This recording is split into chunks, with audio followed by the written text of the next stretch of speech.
Grifters. A not so modern term to describe people that basically say things that their audience wants to hear without really believing in what they say. The main goal of those people is to maximize their profit and little else. They don't really care about their audience or the cause they apparently stand behind, but I'm sure that with time they delude themselves into thinking that whatever they are doing is for the betterment of society or their community. Grifters kind of always existed in our society, the most common example being priests that lose their faith. Even if they don't believe, they are forced to keep telling everyone God exists, otherwise it would be career suicide. A certain amount of courage and spine is required to admit that you were wrong and maybe apologize to the people you hurt.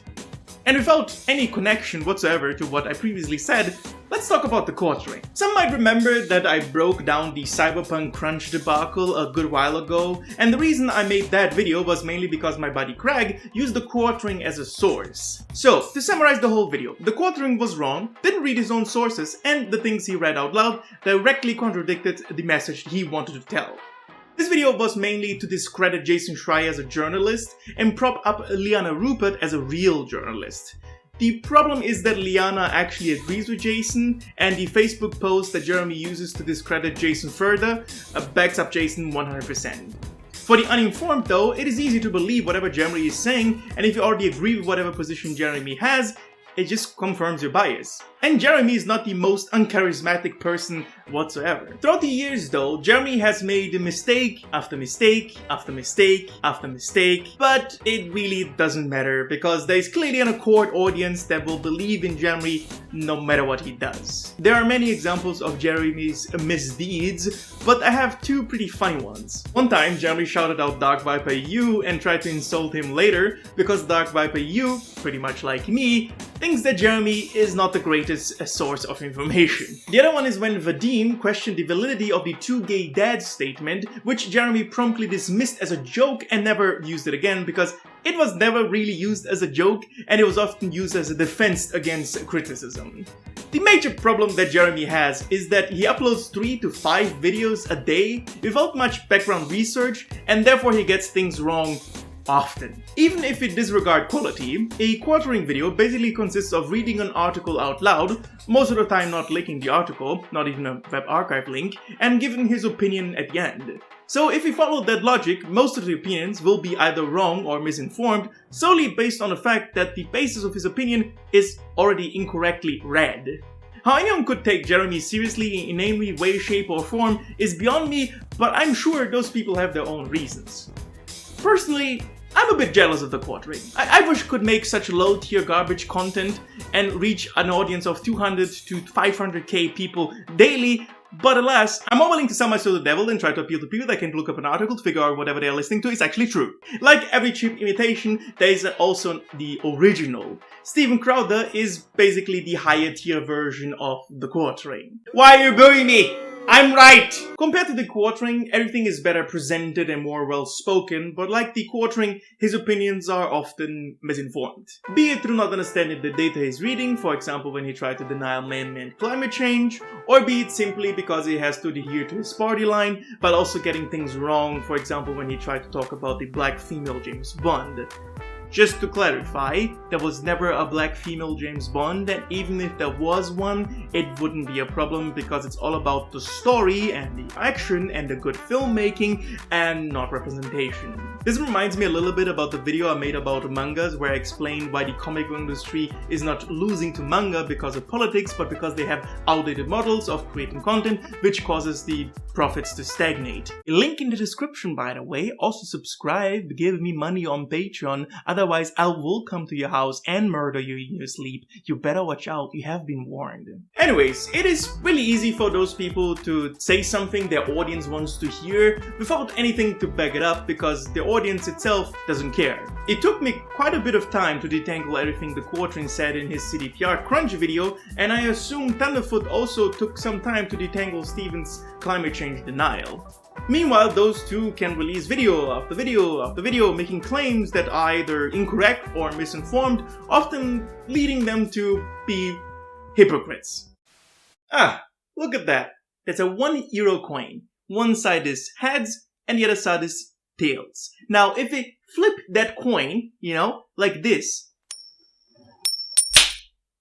Oh look! It's the same fucking coin! On the other side of this issue, we have people like H3H3. Which is funny because H3 had an incident with Crowder where H3 invited him on the show to trap him in a debate with Sam Cedar, but Crowder ran away like a little bitch, not only once, but twice. Basically proving everyone that he's a giant hypocrite, but unfortunately his core audience didn't see it like that. They thought that H3 was underhanded. Imagine living in a world where Eric Andre invites you to a serious debate and you actually believe him. And if you don't understand this statement, I can't really help you. Enough of defending H3 though, because he has his assortment of wrongdoings as well. Saying the N-word and then throwing PewDiePie under the bus when he does the same thing, leaving his channel and coming back with a mobile games ad, basically abandoning his old audience for a more profitable one, and spitting in the face of YouTube TOS, while also holding it up against others. Everyone that follows him knows that H3 rants about, oh look, the Quareting again, and Keemstar, and constantly tries to insult them. If I said the same things about H3 that H3 says about Keemstar, I would be promptly banned. The best example of H3's hypocrisy is probably the one time in which he said that the reason that Gokunari's video was banned was because of the thumbnail where Gokunari holds a gun to H3's head, while also having a thumbnail where Keemstar gets his face disintegrated by a nuke, even calling the video content nuke. It is often speculated that H3 has ties to YouTube themselves, giving him a carte blanche for fuck-ups, but more likely there is someone at YouTube that just likes H3 and backs him up internally whenever H3 breaks TOS that would get other people immediately banned and demonetized for life. It is hard to imagine that this person was once held as the face of the commentary community and loved by the community so much, to the point where almost everyone stood behind him to face a lawsuit that would go on for years. H3 ostracized so many people with his antics that in 2021 barely nobody cares about a lawsuit against him from Ryan Kavanaugh. And why would they? With that said, H3 is not as bad as the others on this list, but nothing compares to his partner in crime, Hassan. You probably heard the story about Hassan buying a nearly $3 million home. Now, for most people that wouldn't be a problem. He is rich, he can do whatever he wants. As a self-proclaimed socialist though, this not only seems counterproductive, it is literally counterproductive to your cause. Just one alternative would be to buy houses and offer rent under the market value, or buy a house and offer free rent for everyone. There's a lot you can do with $3 million. I'm sure someone will find a way to justify the purchase, but given that this situation even needs a justification, should be evidence enough that this situation is kind of fucked beyond belief. What makes Hassan interesting is that in the overall ranking, somehow Hassan manages to be even worse than the Quareting. Instead of reading articles out loud and giving his opinion, Hassan steals content by watching videos, not adding criticism or commentary, and going on rants sometimes.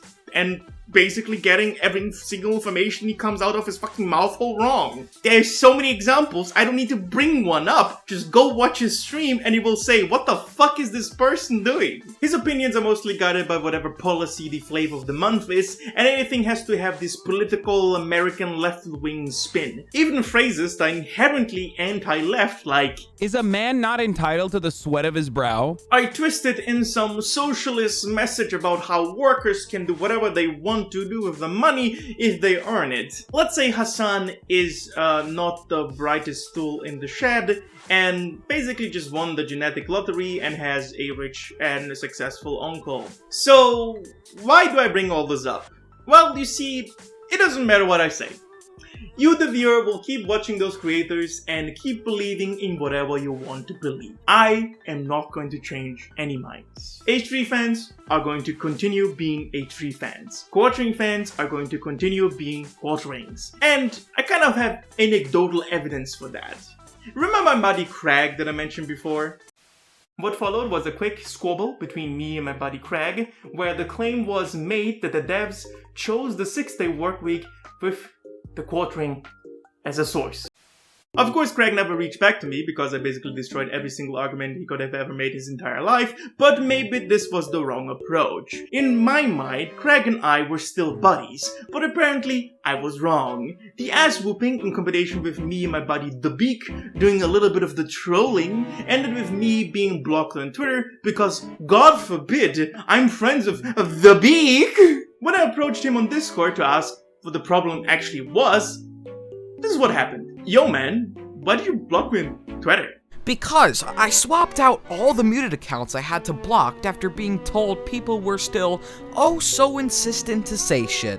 So it was clear that I had to make it more of an overt fuck you. And my guy just told me names specifically on who it was now after asking. So, bye. Smiley face! And I was promptly blocked. I tried one last time to ask on YouTube what beef we actually had, and I will let a man who keeps Craig up at night take this part over. Okay? Alright. Alright. See you in a few seconds, okay? Bye-bye. Hello, Craig. It's me, the Beak. You're Antichrist. Hey mate, honest question, I still want to know what beef we have? Like I said, I moved all muted accounts to blocks after being informed that certain people just would really love to keep being petty way after the facts. You got your friends? Cool. You picked your bed. Oh, hey, whoa there, Craig. I regret to inform you, mate, but well, you just posted cringe. Yeah, well, because of that, mate, I mean, well, I'm sorry to have to do this to you, but you kind of forced my hand here. Well, you just made the shit list. Want to know the funny part about this? I wonder what Craig has to say about people blocking other people for merely being mutual followers of each other. Yeah, dipshit, because the people who are bold enough and brave enough to put their name and face to what they say, aka the likes of me, you're so much of a pussy that you block all of them merely by being mutual followers to other fucking people.